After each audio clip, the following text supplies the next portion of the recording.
अस्सलामुअलैकुम नाजरीन, मैं हूँ आपकी होस्ट फिजा हुसैन और आप देख रहे हैं जर्नल स्पोर्ट्स एचडी। तो नाजरीन, आज का हमारा व्लॉग होगा बाबर आजम की परफॉर्मेंस पर। अब बाबर आजम की परफॉर्मेंस के बारे में पहले तो सिर्फ हम ही बात कर रहे थे कि हमारे जो कप्तान हैं उनकी परफॉर्मेंस कैसी जा रही है, कैसी होनी चाहिए, इससे क्या तासुर डल रहा है पाकिस्तान पर, इनके अपने करियर पर।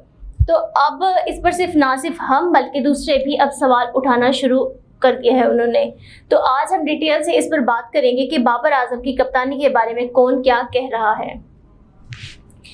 बाबर आजम पर कप्तानी का बोझ नजर आ रहा है, ये कहना है कि दिनेश कार्तिक का, जो कि भारतीय खिलाड़ी हैं, अब उन्होंने कहा है कि बाबर आजम पर इस वक्त जो कप्तानी है वो एक बोझ की सूरत में नजर आ रही है।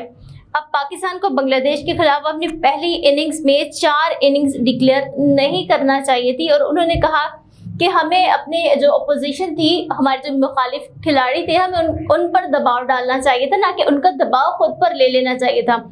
उन्होंने कहा कि पाकिस्तान को बहुत ज़्यादा देर तक खेलना चाहिए था, मतलब फौरी तौर पर इतनी जल्दी आउट नहीं होना चाहिए था, थोड़ा देर से आहिस्ता आहिस्ता ही खेले थे लेकिन अच्छा खेलते। अब जो भारतीय साबिक टेस्ट विकेट कीपर और बैटर हैं दिनेश कार्तिक, उन्होंने कहा कि बांग्लादेश के खिलाफ पहले टेस्ट मैच में पाकिस्तान की जो परफॉर्मेंस है वो बहुत ही बुरी गई है।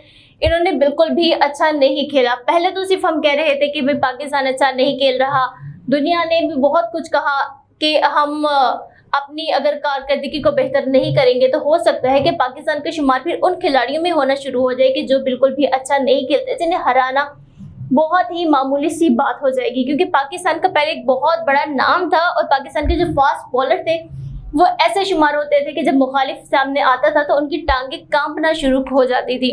और पाकिस्तान के जो फास्ट बॉलर हैं उनका नाम अभी तक जिंदा है, जो हमारे पहले लेजेंड थे उनका नाम आज भी जिंदा है कि जब वो सामने आते थे तो हमसे खेला नहीं जाता था, तो उनको खेलना मुश्किल था। लेकिन अब ये हालत हो चुकी है कि पाकिस्तान को तो एक छोटी सी टीम जो कल ही बल्कि टीम बने और आज सामने आ जाए तो पाकिस्तान उससे भी हार रहा है। अब इतने ज्यादा बुरे ख्यालात किस वजह से हैं? इसी वजह से कि पाकिस्तान में इत्तेफाक नहीं है, इनके बैटर्स में इत्तेफाक नहीं है। कोई ऊपर जाने लगता है तो उसको खींच लिया जाता है। इत्तेफाक नहीं कि किसी तरीके से कोई टीम कामयाब हो जाए, बल्कि यही तस्वुर किया जाता है कि अगर हम सब इत्तेफाक से मिलके तो यही कंसिडर होगा कि इसकी कप्तानी अच्छी थी, बल्कि ये नहीं सोचते कि इससे पाकिस्तान का इमेज अच्छा होगा। इस तरह इससे हर खिलाड़ी की अलग अलग परफॉर्मेंस नजर आएगी कि सबको जब सब सपोर्ट करेंगे तो जो इंसान है वो प्रॉपर तौर पर एक फॉर्म में नजर आएगा। लेकिन यहाँ पर तो सबने ही बेड़ा गर्क करने में कोई कसर नहीं छोड़ी और बाबर आजम की कप्तानी पर भी भारतीय क्रिकेटर सवाल उठा रहे हैं कि इनकी कप्तानी के ये बहुत अच्छा खेलते हैं और इन्होंने हमेशा बहुत अच्छा खेलने की कोशिश की, लेकिन इनकी कप्तानी बिल्कुल ही कमजोर है। 29 साल विकेट कीपर दिनेश कार्तिक ने बाबर आजम की सलाहियतों की तारीफ की, लेकिन बतौर कप्तान इनकी कारकर्दगी पर सवाल उठाते कहा कि वाइट बॉल फॉर्मेट में बाबर आजम पर कप्तानी का बोझ नजर आ रहा है। बोझ तो चीज तभी नजर आती है जब उसमें वो काबिलियत नहीं होती या वो उसकी काबिलियत से ऊपर होती है, वो उसके करने के काबिल नहीं होता, फिर ही वो चीज बोझ बनती है, वरना वो बोझ नहीं होती। क्योंकि इनकी परफॉर्मेंस में फर्क नजर आ रहा है और वो बहुत ज्यादा दबाव में खेल रहे हैं।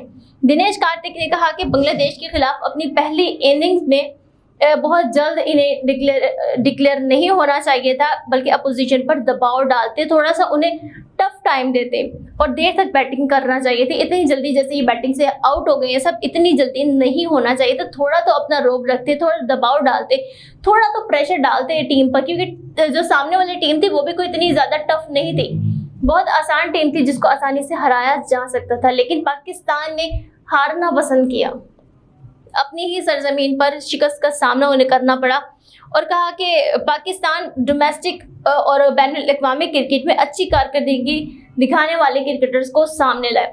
जब ऐसे क्रिकेटर्स जो डोमेस्टिक भी अच्छा खेलते हैं, यानी कि अपने घर में भी अच्छा खेल रहे हैं, अपने घर के जितने भी वेन्यूज हैं उन पर अच्छा खेल रहे हैं, और बैन अवी कारकर्दगी जिनकी अच्छी है सिर्फ उनको खिलाना चाहिए, ना कि जो सिफारशी है जो आप अपनी पसंद से लाए हुए हैं। अगर उनमें सलाहियत नहीं है, काबिलियत नहीं है, तो बराए मेहरबानी उन्हें इस क्रिकेट से दूर रखें, क्योंकि जिनकी कारकर्दगी अच्छी होगी वो इस मुल्क का नाम रोशन करेंगे। और जब आप इन लोगों को साइड पर कर देंगे जिनकी अच्छी कारकर्दगी है, फिर आपको सिर्फ शिकस्त से कोई नहीं रोक सकता। और अगर आप उन लोगों को साइड पर कर देते हैं जिन्हें खेलना नहीं आता, जो सिंसियर ही नहीं है, तो फिर हो सकता है जब उनको साइड पे कर दिया जाए तो उन्हें अपनी खामियों का एहसास होना शुरू हो जाए, क्योंकि जब तक वो टीम में है उन्हें यही होगा कि इसकी वजह से हारे, कप्तानी का मसला है, आपस में इत्तेफाक नहीं है, ये सारी चीजें ही गर्दिश करेंगी। लेकिन जब आप एक अच्छा इकदाम उठाएंगे, उन्हें साइड पे कर देंगे, उनको भी मौका मिलेगा कि अपनी खामियां दूर करें और पाकिस्तान को भी जीत से हमकिनार होना अल्लाह करे हो जाए। तो बहुत ज़्यादा ज़रूरी है कि पाकिस्तान को अपने एक एक खिलाड़ी पर तवज्जो देना होगी।